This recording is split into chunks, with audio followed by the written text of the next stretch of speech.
You want to know whether it's going to be worth it for you to summon on the new Ultra Sword of Hope Trunks? Well, I'm going to give you everything you need to know in this video, whether it's worth it to summon, the kit details, things you should consider before summoning, and also whether I'm going to be summoning, as I know a lot of you guys like to summon based on what I'm doing. I know a lot of you guys want Goku Black, but here we are with Sword of Hope Trunks. So let's get into this. Here are some things you should consider before doing anything with your Chrono Crystals. The first thing you should consider is your Chrono Crystals, because it might not just be worth it to get one copy of the unit, as the unit may still be bad, or at least not satisfactory to you. If you don't care whether the unit's good or bad, then you're a collector, and that means this whole video is pointless to you. So you're gonna summon regardless. But for those guys that do care whether the unit can perform or not, if you had only 3k Chrono Crystals, you might only get one copy, and that's if you're lucky, and the unit might still suck. But whether that's good enough for you just to have the unit is something you need to decide. The next thing I'd suggest is not summoning straight away. You should consider the banner released and end date. So in this case, the banner releases on the 11th of March and it's going to leave on the 4th of April. So you have about just under a month. So in that time, you should really let other people take the fall. What do I mean by that? Watch showcases, not just big content creators, but small content creators too, so you can get a widespread opinion on the unit. Everybody's showcases will have different star levels, different equipments, different team builds. So if you want a widespread opinion on the unit, because your account will also be different, watching just one YouTuber won't give you what you need. There's also the idea that videos will make the unit look different depending on who's presenting them to you, which is why I recommend small and big content creators. But ultimately, the meta will dictate the value of the unit. So even if your YouTuber says this unit is really good, in a week's time, the player base will decide if the unit is actually good or bad. You'll know if the unit isn't being used in 3 days a lot, it probably means the unit's bad. Next up,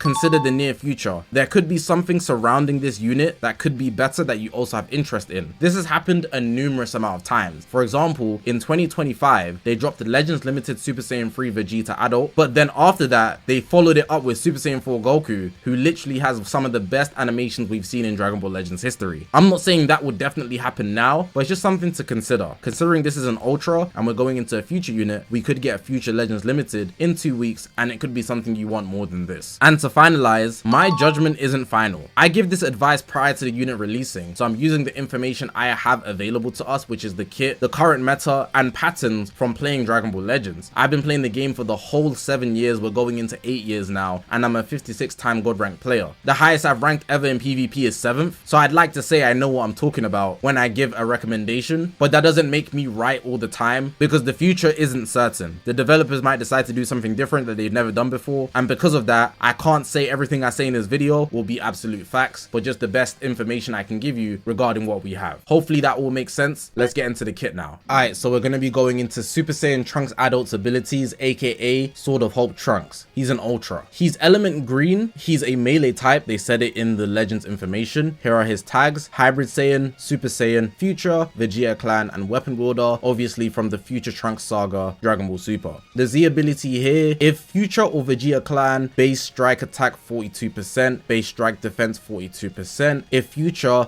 ultimate and awaken damage plus 5%, but this is at 14 stars, so as you go down, so here above 6 stars, but it's an Ultra, so you go 5, 8, 10, 12, 14. So given you get the second copy, which is going to be 8 stars, right, you will be getting Z ability 3, which is the 38% for strike, attack, and defense, with the ultimate damage and awaken damage additional being 3% only towards Future, unless he's on the leader slot. The Ultra ability is Future, so if you're not running him on a Future team, you would have to put him on the leader slot to get the max of this, which would be 30% to damage and key recovery. His strike attack, it has blast armor and it snowballs damage, so every time he presses one, he's going to get 20% damage. The same with the blast darts, every time he presses one, he's going to get 20% damage. It obviously can't have blast armor. The blue card, it's a close range with blast armor. Every time you press it on activation, you get 40% damage, special move damage. But here on hit, there's heavy bleed inflicted and a new mechanic called limits, so it limits the healing of a character. So the best way for me to describe this is, if you have a full bar of health, if he hits you with a blue card, you might have health restoration, right? So you want to go all the way back to 100%, but there's now an invisible cap that doesn't allow you to heal past the 60% mark, which is what Trunks's blue card does, but you do need to land it for it to activate, and it lasts 20 timer counts. I'm pretty sure it counts as an abnormal condition, so it can be cancelled, but 20 timer counts is still a long time for you to hold that healing cap. So for characters that have revival,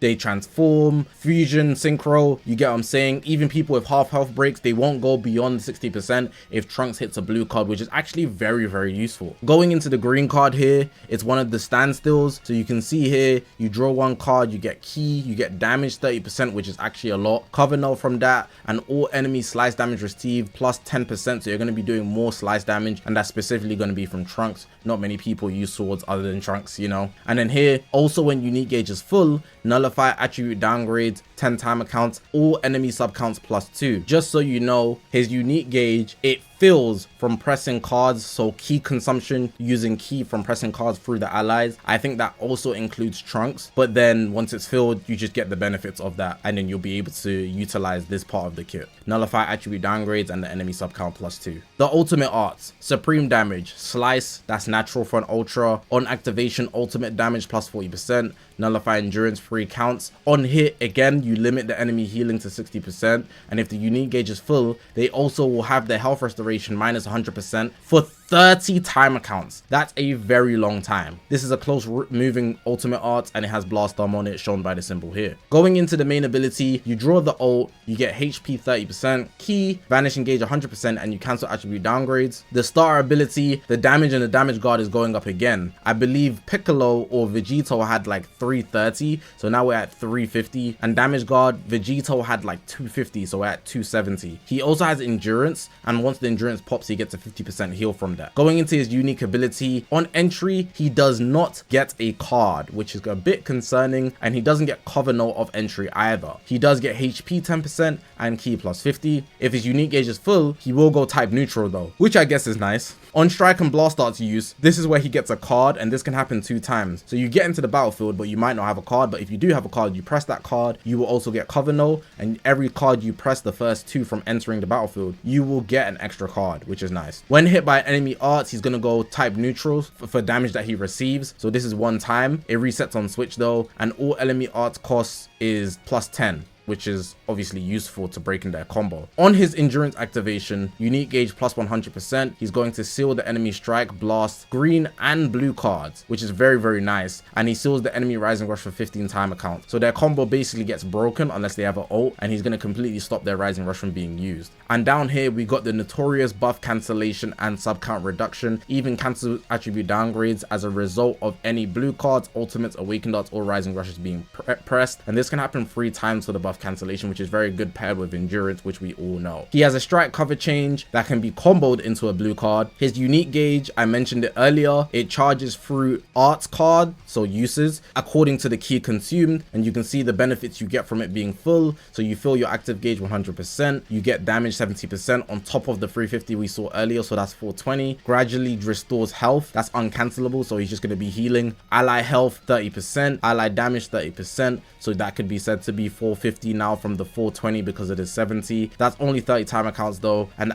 cancels ally attribute downgrades and abnormal conditions. And here comes the active gauge. We've seen this before with the Gammas 1 and 2. It's just a prep time gauge. The active gauge allows you to enter the prep mode. So with the 100% active gauge on tap, enter final hope / preparation mode. Nullify abnormal conditions, 15 timer counts, which is uncancelable. Enemy key minus 100, which gives you some time. So in the reveal they said he buys time, and also enemy Dragon Balls minus 2, which gives you more time, I guess, because they can't hit you with a rising rush to take you out. Preparation mode, when active gauge reaches 0, activate final hope / nullify enemy disadvantages, so he's gonna go type neutral. Nullify endurance 3 timer counts. He also has revive disrupt, so let's say you take out somebody with revival, right? They are going to revive with 70% less health, which is very, very useful. It deals supreme damage to enemy, that's slice damage, and limits their healing factor again 60%, which is very useful. Charges to 100% when unique gauge becomes full. Decreases gradually when on the battlefield, the preparation mode, that should go without saying. And active gauge disappears when final hope / activates. Now here is just some, like, I guess you could say contingencies, some things that you need to consider. If character is sealed, temporarily sealed, or receives an attack, so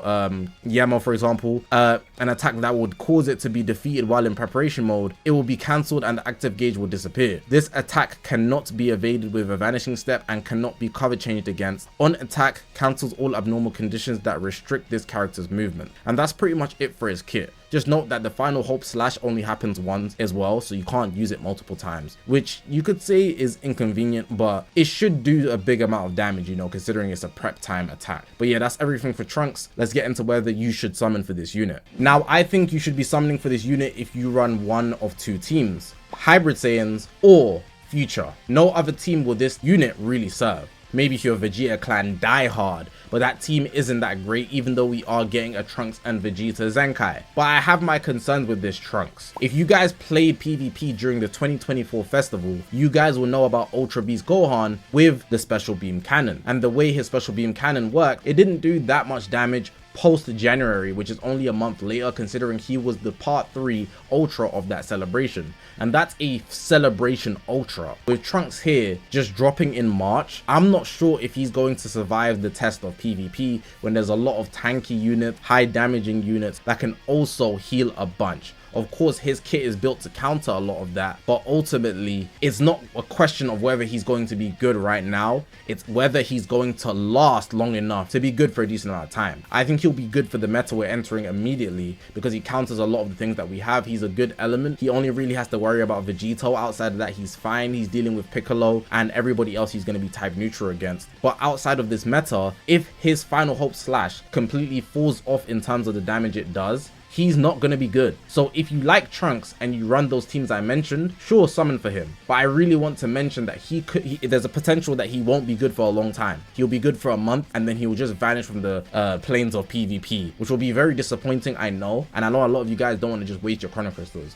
So I really advise not summoning instantly, whether you like the unit or not, whether you think he fits your team or not. Give it maybe 2-3 days to see what's happening in PvP, then base your decision off that, plus watching showcases like I mentioned earlier with what you should consider before summoning. And I think that will give you the best results regarding this Trunks. I really don't think you should go straight in, but he is quite protected because he has the endurance and buff cancellation, but that could also work against him, which is just ironic. But yeah, overall, good unit. I'm just concerned for his longevity. And you want to know whether I'm going to be summoning for Sword of Hope Trunks? Honestly, I want to, but I can't. Let me show you something. You know, just bringing up my phone here because you really need to see the predicament I'm in as a result of legendary, not even legendary, legend rarity Super Vegito. He's completely fried me.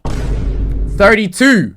So it should go without saying, I'm not summoning. If I could summon, would I summon? Yes, because Trunks is my favorite character in the whole Dragon Ball franchise, and I said he's going to be good. Just for how long? But I want him for collector's purposes. I really don't care if he's good. His animations look good. But yeah, I can't afford to, so it is what it is. That's going to make the end of the video. Let me know what you're deciding to do. Are you going to be summoning or are you going to be skipping? I already told you what I'm going to be doing, but hopefully this video overall was useful. Trunks does look good, but if you haven't already, make sure to press the subscribe button. We're on this grind to 200,000 subscribers. I appreciate you guys for watching, man. My name's ZAKASHI, guys, and I'll see you guys in the next one, man.